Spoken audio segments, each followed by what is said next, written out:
गुरु वो नहीं जो किताबों के पन्ने पढ़ा दे, गुरु वो है जो अंधेरों में चिराग जला दे। रास्ता भटक जाए अगर जिंदगी का कारवां, तो गुरु ही है जो सही मंजिल का पता बता दे। माँ बाप देते हैं जिंदगी, पर जीना सिखाते गुरु। हर मुश्किल को आसान बना जाते गुरु। भगवान से भी बढ़कर माना गया है जिनको, क्योंकि भगवान तक पहुंचने का रास्ता दिखा जाते गुरु।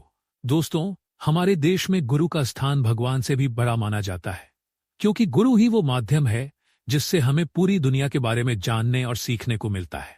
सोचिए, अगर हमारी जिंदगी में शिक्षक न होते तो हम अक्षरों को पहचानना भी नहीं सीख पाते, ज्ञान का प्रकाश कभी हमारी आंखों तक नहीं पहुंच पाता और जीवन की सही राह हमें कभी नहीं मिलती। लेकिन शिक्षक दिवस के लिए यह तारीख क्यों चुनी गई और इसकी शुरुआत कब हुई, इसके पीछे की कहानी बेहद दिलचस्प है। दोस्तों, साल था 1962। भारत का इतिहास उस समय एक नई करवट ले रहा था। आजादी को ज्यादा समय नहीं हुआ था और देश अभी भी अपनी पहचान गढ़ने की कोशिशों में लगा था। ऐसे समय में भारत को एक नया राष्ट्रपति मिला। नाम था सर्वपल्ली राधाकृष्णन। वो कोई साधारण इंसान नहीं थे, बल्कि दर्शन शास्त्र के ज्ञाता, शिक्षा के पुजारी और संस्कृति के सच्चे संरक्षक थे। जब वे राष्ट्रपति बने तो उनके कुछ पुराने छात्रों और दोस्तों ने उनसे कहा कि हम आपका जन्मदिन बड़े धूमधाम से मनाना चाहते हैं। राधाकृष्णन हल्की सी मुस्कान के साथ बोले, अगर आप वास्तव में मुझे सम्मान देना चाहते हैं तो मेरा जन्मदिन मनाने की बजाय इसे शिक्षक दिवस के रूप में मनाइए, क्योंकि मैं जो कुछ भी हूं, जो भी मैंने पाया है, वह सिर्फ और सिर्फ मेरे गुरुओं की वजह से है। बस यही वह क्षण था जब भारत ने यह ठान लिया कि 5 सितंबर अब सिर्फ राधाकृष्णन का जन्मदिन नहीं रहेगा, बल्कि यह दिन पूरे देश में गुरुओं और शिक्षकों को समर्पित होगा। तभी से 5 सितंबर को भारत में हर साल शिक्षक दिवस मनाया जाता है। लेकिन अब असली सवाल यह है कि आखिर यह व्यक्ति कौन था जिसने शिक्षा और अध्यापन को इतनी ऊंचाई दी, जिसकी वजह से पूरा देश उसके जन्मदिन को शिक्षकों को समर्पित कर बैठा। दोस्तों, आइए जानते हैं सर्वपल्ली राधाकृष्णन की पूरी कहानी विस्तार से। साल था 5 सितंबर 1988। तमिलनाडु के एक छोटे से कस्बे तिरुत्तनी में एक साधारण ब्राह्मण परिवार में एक बालक जन्मा। परिवार धनी नहीं था। पिता एक छोटे से टेम्पल रेवेन्यू ऑफिसर थे और चाहत थी कि बेटा पंडित बने, संस्कृत पढ़े और धार्मिक अनुष्ठानों में लगे। लेकिन किस्मत को कुछ और ही मंजूर था। यह बच्चा बचपन से ही असाधारण था। उसे किताबों से जैसे मोह था। गरीबी के बावजूद वह हर किताब को हाथ से पकड़ता, उसमें डूब जाता और ज्ञान को ऐसे आत्मसात करता जैसे यह उसका जीवन रस हो। शुरुआती शिक्षा उसने स्थानीय स्कूल से पाई, फिर आगे चलकर मद्रास क्रिश्चियन कॉलेज पहुंचा। यहीं से उसकी असली पहचान बननी शुरू हुई। 17 साल की छोटी उम्र में ही उसने एक गहरी थीसिस लिख डाली, the ethics of Vedanta and its metaphysical presuppositions. इतनी कम उम्र में इतनी गहरी समझ, यही बात उसे बाकी छात्रों से अलग करती थी। डॉक्टर राधाकृष्णन की एक शिक्षक के रूप में यात्रा। डॉक्टर राधाकृष्णन ने अपने करियर की शुरुआत बतौर शिक्षक की। उन्होंने सबसे पहले मद्रास प्रेसिडेंसी कॉलेज में दर्शन शास्त्र पढ़ाना शुरू किया। उनके पढ़ाने का अंदाज ऐसा था कि कठिन से कठिन विषय भी बच्चों को सरल और जीवंत लगने लगता। वे सिर्फ किताब के पन्ने नहीं पढ़ाते थे, बल्कि विचारों को जीना सिखाते थे। इसके बाद उनका सफर मैसूर यूनिवर्सिटी, कलकत्ता यूनिवर्सिटी और फिर बनारस हिंदू यूनिवर्सिटी तक पहुंचा। BHU में उन्होंने बतौर वाइस चांसलर काम किया और शिक्षा को नई दिशा दी। उनकी ख्याति इतनी फैल गई कि पश्चिमी दुनिया तक गूंज पहुंचने लगी। 1936 में ऑक्सफोर्ड यूनिवर्सिटी ने उन्हें ईस्टर्न रिलीजन्स एंड एथिक्स का प्रोफेसर बनाया। वहां जाकर उन्होंने पश्चिम को बताया कि भारत का दर्शन केवल पूजा पाठ या अंधविश्वास नहीं है, बल्कि यह जीवन जीने की कला है।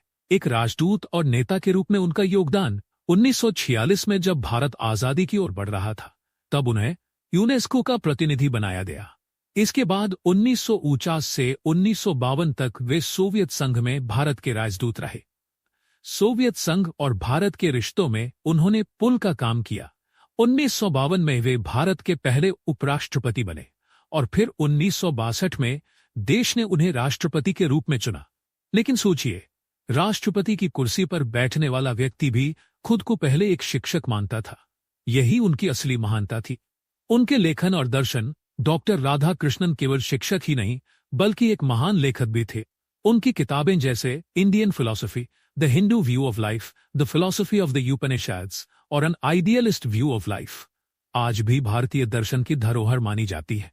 उनकी सोच थी कि भारत का दर्शन पश्चिमी दुनिया तक पहुंचे और पश्चिम की तार्किकता भारत तक आए। उन्होंने हमेशा दोनों के बीच एक सेतु बनाने की कोशिश की। सम्मान और विरासत, उनके योगदान को देखते हुए 1954 में उन्हें भारत का सर्वोच्च नागरिक सम्मान भारत रत्न दिया गया। इसके अलावा उन्हें दुनिया भर की यूनिवर्सिटीज ने डॉक्टरेट की उपाधियां दी। लेकिन इन सब पुरस्कारों से भी बड़ा उनका सम्मान था जब पूरी दुनिया उन्हें एक आदर्श शिक्षक के रूप में मानती रही। दोस्तों, 17 अप्रैल 1975 को वे इस दुनिया से चले गए, लेकिन उनकी छोड़ी हुई विरासत आज भी जीवित है। हर साल जब 5 सितंबर आता है तो केवल उनका जन्मदिन ही नहीं आता, बल्कि यह दिन हमें याद दिलाता है कि ज्ञान से बढ़कर कोई दौलत नहीं और शिक्षक से बढ़कर कोई मार्गदर्शक नहीं। डॉक्टर राधाकृष्णन ने अपने जीवन से यह साबित किया कि असली नेता वही है जो पहले शिक्षक बने और असली शिक्षक वही है जो खुद हमेशा एक विद्यार्थी बना रहे। डॉक्टर राधाकृष्णन के विचार इस दिन को विशेष बनाते हैं। जैसे उनका कहना था, भगवान हम सबके भीतर रहता है, महसूस करता है और कष्ट सहता है।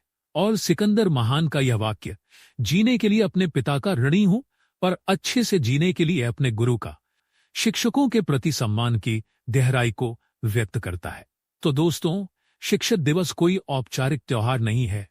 यह वो दिन है जब हम सभी यह स्वीकार करते हैं कि हमारी जिंदगी में जो कुछ भी अच्छा है, जो कुछ भी हम बने हैं, उसमें सबसे बड़ा हाथ हमारे शिक्षकों का है। और जब भी हम डॉक्टर सर्वपल्ली राधाकृष्णन को याद करते हैं तो यह बात दिल में गूंजती है। ज्ञान ही असली शक्ति है और शिक्षक ही वह दीपक है जो इस शक्ति को हर इंसान के जीवन में रोशन करता है। दोस्तों, आइए जानते हैं डॉक्टर सर्वपल्ली राधाकृष्णन के दिलचस्प fact. Number 1, doctor Sarvepalli Radhakrishna Bharat के पहले उपराष्ट्रपति और दूसरे राष्ट्रपति थे। नंबर 2, मात्र 17 साल की उम्र में उन्होंने वेदांत दर्शन पर गहरी थीसिस लिख दी थी। उनका यह काम ये दिखाता है कि उनकी सोच कितनी गहरी थी। नंबर 3, उनके घर की आर्थिक स्थिति कमजोर थी, इसलिए उन्होंने ज्यादातर पढ़ाई उधार ली गई किताबों से की। फिर भी उन्होंने हार नहीं मानी और दर्शन शास्त्र में महारत हासिल की। नंबर 4, 1936 में उन्हें ऑक्सफोर्ड यूनिवर्सिटी ने प्रोफेसर बनाया। वहां उन्होंने पश्चिमी देशों को भारतीय दर्शन से परिचित कराया। वे पहले भारतीय थे जिन्होंने इस स्तर पर भारतीय संस्कृति की गूंज पहुंचाई। नंबर 5, वह दुनिया के उन गिने चुने नेताओं में से थे जिन्हें दार्शनिक राष्ट्रपति, फिलोसोफर प्रेसिडेंट कहा जाता है। नंबर 6, 1954 में उन्हें देश का सर्वोच्च नागरिक सम्मान भारत रत्न दिया गया। नंबर 7, उन्होंने 1946 में भारत की ओर से यूनेस्को में प्रतिनिधित्व किया और 1949 से 1952 तक सोवियत संघ USSR में राजदूत रहे।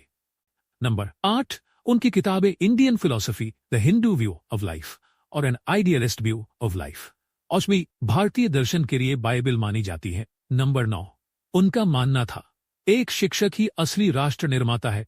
अगर हमें समाज बदलना है तो सबसे पहले शिक्षा को बदलना होगा। डॉस्टन, तलवार से नहीं कलम से बदलती है तकदीर, गुरु ही गढ़ते हैं आने वाली नई तस्वीर। सम्मान उनका करना है सबसे बड़ा कर्तव्य, क्योंकि उनके बिना अधूरा है हर व्यक्तित्व।